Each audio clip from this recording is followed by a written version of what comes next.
एडगेड अभ्यास पुस्तिका सामाजिक विज्ञान अध्याय 6 के प्रश्नोत्तर हल करेंगे। अध्याय का नाम है नए प्रश्न नए विचार। तो चलिए बच्चों, हम प्रश्न नंबरों की ओर पहुंचते हैं। तो प्रश्न नंबर 1 है, महात्मा बुद्ध का संबंध किस गण से था? Option A Vaishali, option B Shakya, option C Vajji, option D Malla. तो इसमें सही ऑप्शन है ऑप्शन बी शाक्य। तो उत्तर में हम क्या लिखेंगे? Option B Shakya.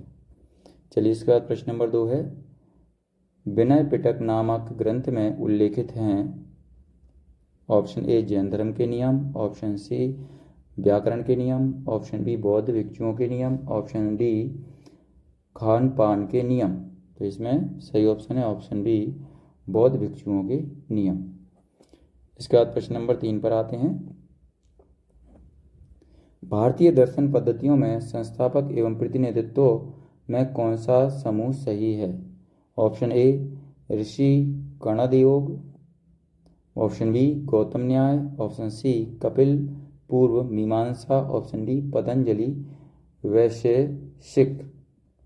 तो इसमें सही ऑप्शन है ऑप्शन बी गौतम न्याय। उत्तर में हम लिखेंगे ऑप्शन बी गौतम न्याय। इसके बाद प्रश्न नंबर 4 पर आते हैं, वर्तमान समय में उपलब्ध जैन धर्म की शिक्षाएं किस स्थान पर लिखी हुई थीं? Option A Gaya, option B Vallabhi, option C Magadh, option D Sarnath. तो इसमें सही उत्तर है ऑप्शन बी वल्लभी। उत्तर में हम लिखेंगे ऑप्शन बी वल्लभी।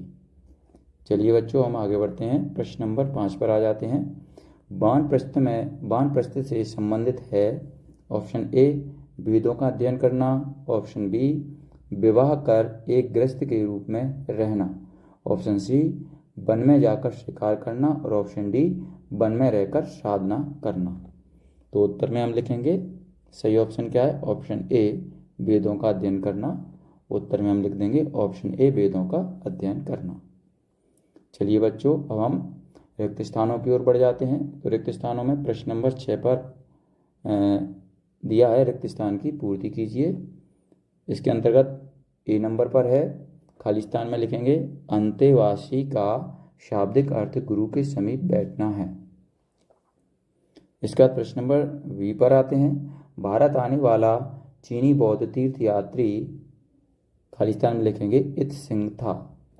इसके बाद ऑप्शन सी है महायान की नई धारा का विकास, खाली स्थान में लिखेंगे बौद्ध धर्म में हुआ।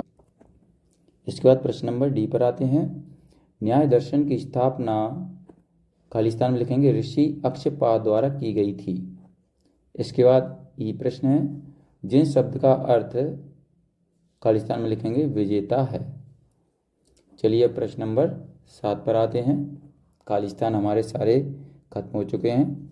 तो प्रश्न नंबर 7 में है, बौद्ध धर्म के संस्थापक कौन थे? तो उत्तर में हम लिखेंगे बौद्ध धर्म के संस्थापक सिद्धार्थ थे, जिन्हें गौतम के नाम से भी जाना जाता है। उनका जन्म लगभग 2500 वर्ष पहले हुआ था। प्रश्न नंबर 8 है, गौतम बुद्ध द्वारा ज्ञान प्राप्ति के उपरांत प्रथम उपदेश किस स्थान पर दिया गया?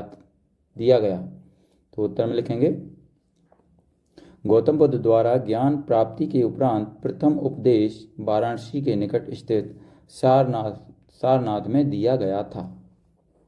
चलिए प्रश्न नंबर 9 पर आते हैं, गौतम बुद्ध की प्रमुख शिक्षाएं क्या थीं? तो उत्तर में हम लिखेंगे गौतम बुद्ध की प्रमुख शिक्षाएं निम्न हैं। ऑप्शन ए गौतम बुद्ध ने लोगों को दयाल होने की शिक्षा दी, और दूसरा है आत्मसंयम अपना कर तृष्णा से मुक्ति पाना, और तीसरा है मनुष्यों के साथ साथ जानवरों के जीवन का भी आदर करने की शिक्षा दी। चलिए बच्चों, अब हम प्रश्न नंबर 10 पर आते हैं, उपनिषद में किन किन विचारों का संकलन है? तो उत्तर में हम लिखेंगे उपनिषद में अध्यापकों और विद्यार्थियों के बीच बातचीत का संकलन है, जिनमें ब्रह्म और आत्मा के गुणों का वर्णन है।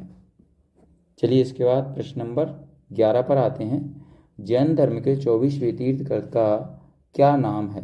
तो उत्तर में हम लिखेंगे जैन धर्म के 24वें तीर्थंकर वर्धमान महावीर थे। चलिए बच्चों, हम प्रश्न नंबर 12 पर आते हैं। प्रश्न नंबर 12 में पूछा है, विहार से क्या आशय है, लिखिए। उत्तर में लिखेंगे, वर्षा ऋतु के दिनों में रहने के लिए जैन व बौद्ध भिक्षुओं ने स्वयं तथा उनके समर्थकों ने स्थायी शरण स्थलों की आवश्यकता का अनुभव किया। तब कई शरण स्थल बनाए गए जिन्हें विहार कहा गया। चलिए, इसके बाद प्रश्न नंबर 13 है, गार्गी कौन थी तथा वह क्यों प्रसिद्ध थी। तो उत्तर में लिखेंगे, गार्गी ऋषि वचवनु की पुत्री थी और बचपन से ही उनकी शिक्षा वेदों के प्रति विशेष रुचि थी। गार्गी अपनी विद्वता के लिए जानी जाती थी और वाद विवाद में भाग लिया करती थी।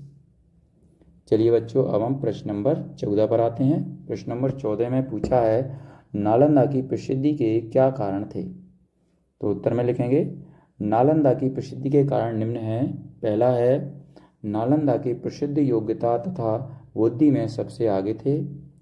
और दूसरा है, बुद्ध के उपदेशों का पूरी ईमानदारी से पालन करते थे। तीसरा है, मठ के नियम काफ़ी सख्त थे जिन्हें सबको मानना पड़ता था। चलिए प्रश्न नंबर 15 पर आ जाते हैं हम। भारतीय दर्शन की 6 पद्धति की स्थापना किन किन ऋषियों द्वारा की गई थी।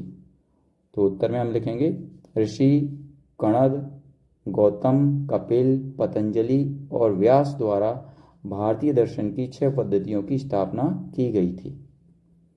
चलिए बच्चों, अब हम प्रश्न नंबर 16 पर आ जाते हैं। प्रश्न नंबर 16 में पूछा है, लालसा तृष्णा से हम किस प्रकार मुक्ति पा सकते हैं। तो उत्तर में लिखेंगे, लालसा से हम इस प्रकार से मुक्ति पा सकते हैं। सर्वप्रथम हमें जिस चीज़ की लालसा है उसके बारे में सोचना एवं देखना बंद करना होगा और अपने ऊपर भी कंट्रोल करना होगा ताकि हम उस लालसा की चीज़ की ओर आकर्षित न हो सकें। चलिए बच्चों, यहाँ पर ये हमारा अध्याय 6 समाप्त होता है। अगर आपको हमारा ये वीडियो अच्छा लगता है तो इसको लाइक करें, अपने दोस्तों के साथ शेयर भी करें। इसी तरीके के और भी वीडियो पाने के लिए हमारे इस चैनल को सब्सक्राइब करना न भूलें। धन्यवाद।